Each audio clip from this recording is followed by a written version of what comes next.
अस्सलामुअलैकुम वरहमतुल्लाहि वबरकातुहू।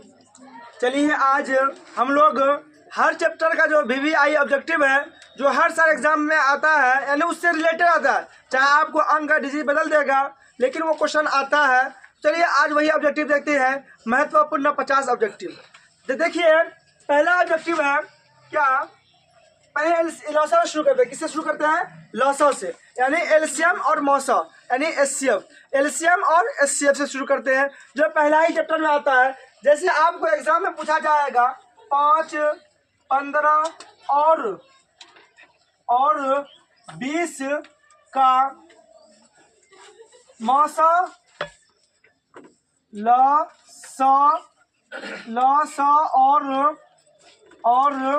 मौसा का अनुपात क्या पूछा जाएगा?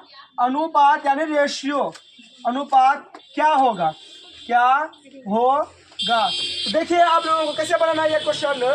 देखिए क्या बोला है, 5, 15 और 20। देखिए क्वेश्चन कहाँ का देखना है, 5, 15 और 20 जो अंक दिया है यानी जो डिजिट दिया है उस डिजिट को देखना है। उसके बाद देखना है क्या क्या निकालना है। एक क्या है लॉसा का। देखिए अगर आप एग्जाम में भूल जाइएगा कि लॉसा क्या होता है तो आपको मैथ क्वेश्चन में हिंदी में भी रहता है, उसको इंग्लिश में भी दिया जाता है। तो देखिएगा यहाँ लिखा रहेगा एलसीएम। क्या लिखा रहेगा? एलसीएम। और इस जगह लिखा रहेगा एचसीएफ। क्या लिखा रहेगा? एचसीएफ। तो देखिए 5 और 15 और 20 का एलसीएम और एचसीएफ दोनों को निकाल कर यानी दोनों का रेशियो यानी अनुपात क्या होगा वही ज्ञात करना है। तो देखिए 5 क्या करेंगे, 5 का एलसीएम कैसे करेंगे? 5, 15 और 20 तीन अंक है, तीनों का एलसीएम निकालेंगे। देखिए ये 2 से लग रहा है और ये 3 से लग रहा है और ये किसी से नहीं लग रहा है। तो देखिए आप एलसीएम बनाते हैं, एलसीएम को यानी एलसीएम बने होता है लघुत्तम समावत यानी छोटी छोटी इकाई जो करता है उसे क्या कहते हैं? एलसीएम। तो ये 2 से नहीं कट रहा है, 3 से भी नहीं कट रहा, तो किससे कटेगा? 5 से। 5 एकम 5, 5 तिहाई 15, 4 पंचे 20। अब इसे गुना कर देंगे, 4 तिया 12, 12 पंचे 60, 5 गुना 3 गुना 4, 5 या 15, 15 से 60। ये 60 क्या आया? एलसीएम। क्या आया? एलसीएम बराबर क्या आया आपका? 60। अब देखिए इस तरह एलसीएम निकाल लीजिएगा और एचसीएफ क्या करना है? एचसीएफ। तो देखिए एचसीएफ कैसे करेंगे? 5 का खंड क्या आया? 5 गुना 1 और 15 का क्या आएगा? 15 का क्या आएगा? 5 गुना 3 और 20 का क्या आएगा? 20 का क्या आएगा? 4 गुना 5। क्या आएगा? 4 गुना 5। देखिए अगर इसको भी 1 से लगाएंगे कोई दिक्कत नहीं, इसको भी 1 से लगाएंगे तो कोई दिक्कत नहीं है, लेकिन अगर एक कॉमन लेंगे और 5 कॉमन लेंगे तो क्या आएगा? 5 गुना 1 क्या आएगा? देखिए ऐसे कॉमन लेते हैं जो सेम डिजिट में आ जाता है उसको कॉमन ले लेते हैं। तो क्या आ जाएगा? एचसीएफ बराबर देखिए एक भी लग जाएगा। तो 5 गुना में 1 बराबर क्या आया? 5। आपको क्या पूछा था? अनुपात। क्या पूछा था? अनुपात। तो देखिए अनुपात निकालेंगे हम लोग। क्या करते हैं? अनुपात को इंग्लिश में कहते हैं रेशियो। अक्सर आदमी आपको रेशियो पूछता है, अनुपात कम पूछता है। देखिए अनुपात कैसे लिखेंगे? 60 बट्टे एलसीएम और एचसीएफ का अनुपात ना पूछा है। देखिए क्या कर देंगे, यहाँ बट्टे में 5 कर देंगे। 5 एकम 5, 12 पंचे 60 यानी क्या आया? 12 बट्टे 1। अब इस अनुपात में कैसे लिखेंगे? 12 अनुपात 1। क्या लिखेंगे? 12 अनुपात 1। देखिए अगर ऑप्शन में 60 अनुपात यानी 60 रेशियो 5 आए वो भी ऑप्शन ठीक है। अगर ऑप्शन में 60 अनुपात 5 न आके क्या है? 12 अनुपात 1, तो उसको काट के आंसर निकालना पड़ेगा। चलिए अगला क्वेश्चन देखते हैं। संख्या 12, 15, 21 का मौसा होगा, यानी संख्या जो 12, 15, 21 का दिया है मौसा पूछ रहा है, डायरेक्ट का पूछ रहा है वो एचसीएफ। क्या पूछ रहा है? एचसीएफ। क्या पूछ रहा है? एचसीएफ। अभी क्या पूछा था? लॉसा और मौसा का अनुपात क्या होगा, यानी उसका ही करने बोला था। अब डायरेक्ट पूछा मौसा क्या होगा। तो देखिए क्या है, 12 का क्या आएगा? 12 का एलसीएम कीजिएगा। देखिए 12 का एलसीएम कीजिएगा कितना से लगेगा? 2 से कितना आएगा? 6। 2 से कितना आएगा? 3। कितना आएगा? 3। 3 एकम 3 क्या आया? 2 गुना 3। 3 दूनी 4, 4 तिया 12। क्या आया? 12। अब उसके बाद क्या है? 15। क्या है? 15। अब 15 का जब कीजिएगा कितना आएगा? 5 तिया 15, क्या आएगा 5, इसका एलसीएम कीजिएगा तो क्या आएगा 3 पचे 15, 3 गुना 5 गुना 1, उसके बाद क्या है 21, क्या है 21, जब 21 से कीजिएगा तो 7 तिहाई 21, 7 एकम 7, यानी 21 का आएगा 3 गुना 7 गुना 1। देखिए अब इसमें देखेंगे कौन कौन सी संख्या सेम यानी मिलता जो आपस में मिले हुए हैं। देखिए यहाँ 3 क्या है 3, और इसमें भी 3 है और इसमें भी 3 है, यानी क्या क्या तो कॉमन निकल रहा है 3, क्या निकला 3। अब देखिए क्या है सब में एक क्या है 1, 3 गुना जब 1 कीजिएगा क्या आएगा 3, यानी इससे बराबर कितना आया 3, कितना आया 3। तो ऑप्शन देखेंगे कौन सा ऑप्शन होगा, ऑप्शन 1, यानी ए क्या होगा सही आंसर हो जाएगा। चलिए अगला क्वेश्चन देखते हैं। तो देखिए तीसरा क्वेश्चन क्या है 625 के अभाज्य गुणनखंड में, क्या बोल रहा है 625 के अभाज्य गुणनखंड में 5 का घात कितना है, यानी 5 का घात है, ये पूछ रहा है 5 का घात कितना होगा। तो देखिए अभाज्य गुणनखंड बोला है ना, तो इसको अभाज्य गुणनखंड करके देखेंगे कितना क्या करेंगे एलसीएम करेंगे। देखिए 5 एकम 5, देखिए 200 तो लगेगा नहीं क्योंकि एक स्थान में ना 0 है ना 2 है ना 2 है ना 4 ना 6 ना 8 है, उसके बाद 3 से भी नहीं कटेगा क्योंकि इसका योग 3 से विभाजित नहीं हो रहा है, तो कहा जाएगा 5 से, तो 5 एकम 5 कितना बचा 1, कितना हुआ 12, 5 दूनी 10, 5 25, उसके बाद फिर 5 से लगेगा 5 दूनी 10, 5 25, 5 एकम 5 25, कितना आया 25। आप देखिए इसको गिनेंगे कितना आया 1 2 3 4, यानी 5 गुना 5 गुना 5 गुना 5। उसके बाद देखिए इसको जोड़ेंगे 1 कितना 1 2 3 4, तो देखिए 5 और सब में पावर 1 1 का है तो कितना 1 1 2 3 4, कितना आया 4, तो 5 में पावर घात कितना आया 4, तो ऑप्शन देखेंगे कहाँ पे 4 का है वहाँ पे अटैक करेंगे। देखिए ये ऑब्जेक्टिव हर बार पूछता है और ये ऑब्जेक्टिव आपके एग्जाम में भी इस बार सेंट्रल एग्जाम में था। तो देखिए जरूरी नहीं है कि 625 यार, जरूरी नहीं है कि 625 यार, इस जगह में कुछ अंक बदल के लेकिन क्वेश्चन नहीं पूछेगा 2 का अभाज्य गुणनखंड कितना होगा, 3 का कितना होगा, 4 का कितना होगा, आपको क्वेश्चन कुछ भी दे सकता है इसके जगह में। चलिए अगला क्वेश्चन करते हैं। देखिए फिर वही क्वेश्चन है, अभी आपको बताया था 625 का, तो ये आप लोग बताइएगा 64 का अभाज्य गुणनखंड में 2 का घात कितना होगा। तो बताइए देखिए कैसे करेंगे 64 का फिर 60 से एलसीएम करेंगे, कितना 2 से लगेगा कितना आएगा 32, उसका कितना क्या आएगा 16, फिर क्या आएगा 8, फिर क्या आएगा 4, फिर क्या आएगा 2, क्या आया 2।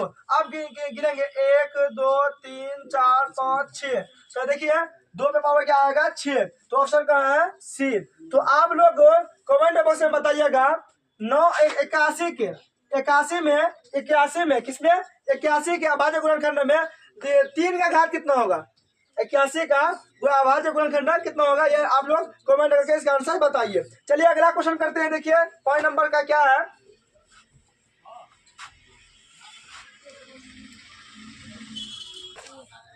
देखिए 6 नंबर क्वेश्चन क्या है, निम्नलिखित में कौन अपरिमेय संख्या है। देखिए कभी कभी है ना एग्जामिनर आपको कंफ्यूज करने लगा कर देता है, निम्नलिखित में कौन अपरिमेय संख्या नहीं है। देखिए इस बात को समझिए, अगर बोलेगा अपरिमेय संख्या नहीं है, जब अपरिमेय नहीं होगा तो क्या होगा परिमेय होगा, तो परिमेय तो यहाँ 3 पूरा ऑप्शन मिल रहा है आपको, लेकिन यहाँ पर अपरिमेय संख्या है, अपरिमेय संख्या है। तो अपरिमेय संख्या के बारे में आप लोग बताए हैं कि जिस संख्या को आप p/q के रूप में लिख सकते हैं और q इक्वल नोट 0 नहीं होना चाहिए, और p और q क्या होना चाहिए सअभाज्य संख्या। सअभाज्य संख्या कौन सा, जिसका एलसीएम और क्या निकलता हो क्या निकलता हो 1। तो देखिए आप ऑप्शन ए पर देखिए ऑप्शन 4 से डी से लेते हैं। देखिए ऑप्शन डी जो है 4, ये तो रूट से बाहर है, ये क्या परिमेय संख्या तो है, ये परिमेय संख्या है, इनमें कुछ में कोई दिक्कत नहीं है, क्योंकि आप लोग जानते हैं परिमेय संख्या चेक करने के लिए हमको किस में जाना पड़ता है रूट पे। देखिए 4 में रूट नहीं है तो क्या हो परिमेय, क्या परिमेय, ये परिमेय हो जाएगा, इसको छोड़ ये ऑप्शन खत्म।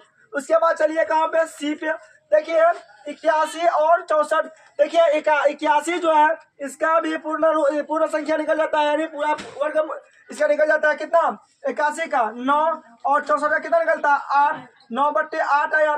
देखिए ये भी क्या है परिमेय संख्या है। उसके बाद देखिए 16 क्या है 16। अब यहाँ 16 जो है 16 कितना निकलता है 4, क्या निकलता है पूरे से क्या निकला 4। उसके बाद आपके जो अंदर में क्या है √17 क्या है, √17। ये रूट के बाहर नहीं निकलेगा, निकले किसमें, पॉइंट में निकलेगा। जो पूर्ण रूप से निकल जाता है उसे ही क्या कहते हैं, परिमेय संख्या।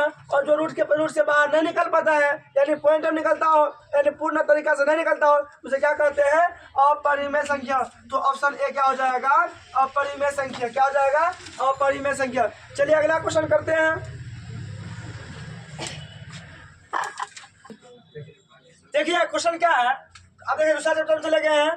देखिए हर चैप्टर का कुछ VBI ऑब्जेक्टिव सब दिन दिखाएंगे आप लोगों को, कुछ न कुछ ऑब्जेक्टिव, उसको देखना है, उसको नोट करना है, कॉपी में प्रैक्टिस करना है। देखिए क्वेश्चन क्या है, द्विघात। देखिए द्विघात, आप द्विघात बहुपद। देखिए आप लोग जानते हैं अगर समीकरण की तुलना कब होता है बहुपद में, जब बराबर की तुलना करते, क्या बराबर की तुलना कर देते हैं तो जीरो लगा के क्या होता है बहुपद, क्या समीकरण, सॉरी क्या होता है समीकरण। अगर नहीं देते क्या होता है बहुपद, क्या होता है बहुपद। तो क्या है x² - 16। तो पहले समझते हैं द्विघात। देखिए x - 16 क्या है, x - 16 ये क्या हुआ, रेखिक बहुपद। क्या हुआ, रेखिक बहुपद। अगर इसी में पावर रेखिक बहुपद क्यों कहते हैं, पावर 1 का है, कितना का पावर है, पावर 1 का है, तो क्या हुआ रेखिक बहुपद। अगर यहाँ पावर 2 हो जाएगा तो क्या हो जाएगा, द्विघात बहुपद। क्या हो जाएगा, द्विघात बहुपद। अब देखिए इस जगह में -16 है, अगर इसी जगह में आपको क्या दे दिया जाए 3, क्या दे दिया 3, तो क्या हो जाएगा त्रिघात। क्या हो जाएगा त्रिघात, यानी इसका पावर, जिसको हिंदी में क्या बोलते हैं, घात। क्या बोलते हैं, घात। अगर इसको इंग्लिश में बोलते हैं पावर, और इसको मैथ में बोलते हैं स्क्वायर। क्या बोलते हैं, स्क्वायर। क्या बोलते हैं, क्यूब। तो देखिए क्वेश्चन क्या दिया है, x² - 16 के शून्यक होगा। देखिए क्या करेंगे, x² = 16, क्या करेंगे बराबर 16। अब देखिए ये स्क्वायर हटा, रूट चढ़ा। देखिए x बराबर क्या हो जाएगा, √16। क्या हो जाएगा, √16। तो आप लोग जानते हैं 4 का वर्ग होता है 4 × 16, और रूट जब 16 से बाहर करते हैं तो क्या आता है प्लस माइनस में, जब रूट हटता है तो प्लस माइनस, और 4 का कितना निकलेगा, 16 कितना निकलेगा, सॉरी 4 कितना निकलेगा, 4। तो देखिए एक मतलब किस में आएगा, प्लस में, और एक मतलब किस में आएगा, माइनस में। 4, -4, 4, -4। तो आप लोग ऑप्शन देखिएगा, 4, -4 कहाँ पे है, ऑप्शन ए। क्या हो जाएगा सही, यानी 4, -4 क्या हो जाएगा, ऑप्शन। आप इसी जगह में आपको बताना है कि x² - 3 ले लीजिए, x² - 2 ले लीजिए, x² - 5 कुछ भी ले लीजिए, इसका आंसर ऐसे देखना है। यानी अगर रूट से बाहर नहीं निकलेगा तो रूट के अंदर देखना है प्लस माइनस वाला कौन सा ऑप्शन है। अगर रूट से बाहर निकल रहा है तो देखना है कि कौन सा ऑप्शन है रूट से बाहर में, प्लस माइनस दोनों में। देखिए इसमें -, 4 तो निकल रहा है, लेकिन माइनस में खत्म। यहाँ देखिए प्लस माइनस में क्या, माइनस में 16, ये खत्म। माइनस में 16 है, लेकिन 16 से रूट से बाहर निकल रहा है, तो ये भी ऑप्शन खत्म, ये भी खत्म, ये भी खत्म, और ये भी खत्म। तो बचा क्या, ए। तो ए ऑप्शन सही हो जाएगा। तो आपको ये तीनों क्वेश्चन का आंसर कमेंट बॉक्स में बताना है प्रैक्टिस करके। चलिए अगला क्वेश्चन करते हैं। देखिए क्वेश्चन क्या आएगा, क्वेश्चन 5x² - 14x + 8 के शून्यकों का योगफल होगा। तो आप लोगों को बताया है योगफल बराबर क्या होता है, योगफल बराबर क्या होता है, योगफल बराबर क्या होता है, यानी अल्फा प्लस बीटा का मान क्या होता है, बराबर -b/a। क्या होता है, -b/a। और आप लोगों को बताया है गुणनफल का क्या होता है, गुणनफल का क्या होता है सर जी, गुणनफल का यानी अल्फा × बीटा का मान क्या आता है, c/a। क्या आता है, c/a। योगफल का आता है -b/a, और गुणनफल का आता है c/a। तो देखिए अब हम लोग को कैसे मालूम होगा कि क्या, तो यहाँ क्या बोला, योगफल होगा। तो योगफल का फॉर्मूला क्या होता है, -b/a। तो आप लोग फॉर्मूला याद कीजिएगा, योगफल का फॉर्मूला होता है -b/a, और गुणनफल का फॉर्मूला होता है c/a। क्या होता है, c/a। तो आप लोग अल्फा प्लस बीटा का मान क्या बनाइएगा, -b/a। देखिए अगर अल्फा प्लस बीटा पूछे या योगफल पूछे, आंसर तो दोनों का फॉर्मूला सेम है, -b/a। तो देखिए a का मान क्या हो जाएगा, a बराबर क्या हो जाएगा 5, और b बराबर क्या हो जाएगा -14, और c बराबर क्या हो जाएगा 8। c बराबर क्या हो जाएगा 8। तो देखिए अल्फा प्लस बीटा का मान क्या होता है, -b/a। क्या होता है, -b/a। तो देखिए b का मान, देखिए पहले फॉर्मूला का माइनस दिए, अब ब्रैकेट चला देंगे। उसके बाद b का मान क्या है, -14, कितना है, -14, और a का मान क्या है 5। देखिए माइनस गुना माइनस, माइनस गुना माइनस क्या होता है, प्लस क्या होता है, प्लस। देखिए क्या आएगा 14, और देखिए ये क्या है 5 बट्टे में क्या है 5, यानी 14/5। अब देखिए कौन सा ऑप्शन है, उस ऑप्शन को टेक करना है, यानी ऑप्शन डी सही आंसर हो जाएगा। देखिए कैसे मैंने खत्म हुआ, माइनस गुना माइनस क्या होता है, ये भी आप लोग याद रखिएगा। माइनस गुना माइनस क्या होता है, प्लस क्या होता है, प्लस। और उसके बाद माइनस गुना प्लस क्या होता है, माइनस। उसके बाद माइनस प्लस गुना प्लस क्या होता है, प्लस। उसके बाद प्लस गुना माइनस क्या होता है, माइनस। देखिए माइनस गुना माइनस प्लस, माइनस गुना माइनस प्लस, माइनस गुना प्लस क्या होता है, माइनस। प्लस गुना प्लस क्या होता है, प्लस। प्लस गुना माइनस क्या होता है, माइनस। इसको भी आप लोग कॉपी में नोट करके रख लीजिए। चलिए अगला क्वेश्चन देखते हैं, क्वेश्चन नंबर 9। देखिए आपको देखिए क्वेश्चन देख देगा, x² + 2x - 3 = 0 का विवेचक होगा। देखिए अगर विवेचक बोले या विवेक्तर बोले या डी बोले, देखिए सबको तीनों को एक ही जगह रखे। कि फॉर्मूला क्या होता है, इसका फॉर्मूला देखिए, पहले फॉर्मूला बता देते हैं। हर मैथ से पहले आपको फॉर्मूला बताते हैं, फॉर्मूला को एक कॉपी में नोट कीजिए, ये बहुत जरूरी है। आपको इस बात को ध्यान रखना है, विवेचक बोले या विवेक्तर बोले, विवेचक बोले विवेचक बोले या क्या बोले, विवेक्तर क्या बोले, विवेक क्या बोले तर, विवेक्तर, या आपको डी बराबर पूछ ले तो आपको कौन सा फॉर्मूला लगाना है, सबका फॉर्मूला होता है b² - 4ac। क्या होता है, b² - 4ac। तो देखिए ए का मान क्या हो जाएगा, आप लोग समझ गए ना, विवेक्तर विवेचक या डी बोले तो डी बराबर का फॉर्मूला क्या पता आपको, पहले हम ए बी सी का मान निकाल लेते हैं। ए बराबर क्या है 1, देखिए एक से में छुपा हुआ है, और बी का क्या हो जाएगा 2, और सी का क्या हो जाएगा -3। तो देखिए आप ए का मान जान गए, क्या ए का मान क्या करें 1 है, और बी का मान क्या 2 है, और सी का मान क्या -3। तो आप लोग जानते हैं डी बराबर क्या होता है, b² - 4ac। क्या होता है, b² - 4ac। ये फॉर्मूला को आप नोट कर लीजिए, इससे भी ऑब्जेक्टिव हर साल रहता है। देखिए बी का मान क्या है 2, क्या है 2, तब बी का 2 दिए, उसके बाद क्या स्क्वायर दिए -4 गुना ए का मान क्या है 1 गुना सी का मान क्या है -3। तो देखिए 2 दूनी 4 माइनस गुना माइनस क्या होता है प्लस, 4 एकम 4, 4 तिया 12। देखिए 4 और मान कितना हो जाएगा 16, कितना हो जाएगा 16। यानी हर बार भी विवेक्तर विवेचक का क्वेश्चन रहता है और इसी तरह बनाया जाता है। इसको फॉर्मूला को भी नोट कर कीजिए, और देखिए 16 ऑप्शन का है, ऑप्शन बी, इसी को टेक करना है। तो चलिए उतारिए जल्दी जल्दी और अगला क्वेश्चन बनाइए।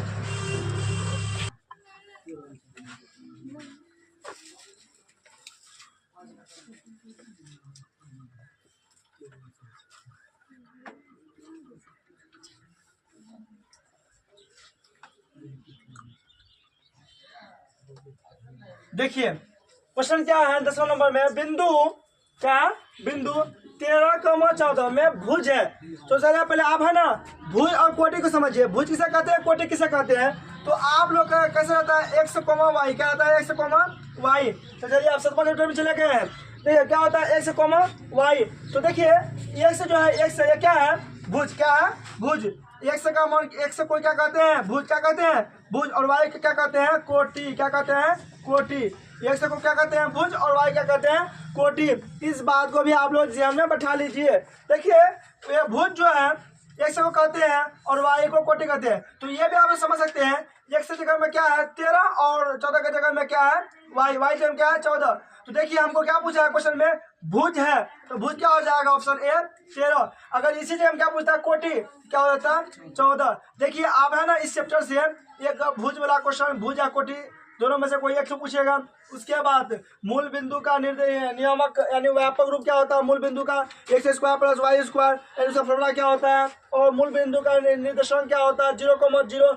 ये सब बात हर हाल में आपको एग्जाम में पूछेगा। जैसे मूल बिंदु क्या होता है, निर्देशांक 0,0, ये ऑब्जेक्टिव भी रहता है हर साल। उसके बाद एक सब क्या कहते हैं भुज या कोटि, कोटि क्या कहते हैं भुज या कोटि, यानी एक से क्या कहते हैं भुज या कोटि, वाई क्या कहते हैं कोटि या भुज, इससे भी एक ऑब्जेक्टिव रहता है। उसके बाद चलिए अगला क्वेश्चन करते हैं, देखते हैं।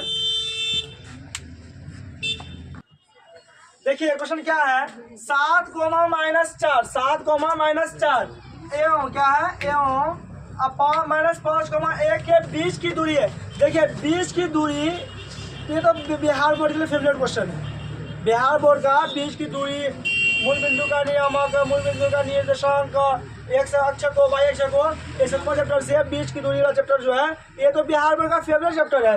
बहुलक ये सब देखिए तो कैसे निकालेंगे, इसका फॉर्मूला भी है। क्या फॉर्मूला, बीच की दूरी बराबर क्या होता है, बीच की दूरी बराबर होता है, बीच की दूरी बराबर क्या होता है, बीच की दूरी बराबर क्या होता है, x2 माइनस x1 पे whole square plus y2 minus y1 पे होल स्क्वायर। देखिए फार्मूला सबसे पहले इसलिए लिखा देते हैं, फार्मूला को याद करना है। तो क्या होता है, x2 माइनस x1 पे whole square plus y2 minus y1 पे होल स्क्वायर। तो देखिए पहला वाला क्या हो जाएगा, 7 क्या है, x1 बराबर क्या हो, पहला वाला x होता है, दूसरा वाला y, तो पहला वाला x1 दूसरा वाला y1, x2 y2, तो x1 बराबर क्या हो जाएगा 7 और y1 बराबर क्या हो जाएगा -4, x2 बराबर क्या हो जाएगा -5, y2 बराबर क्या हो जाएगा 1। तो देखिए फॉर्मूला क्या है x2, तो x2 का मान क्या है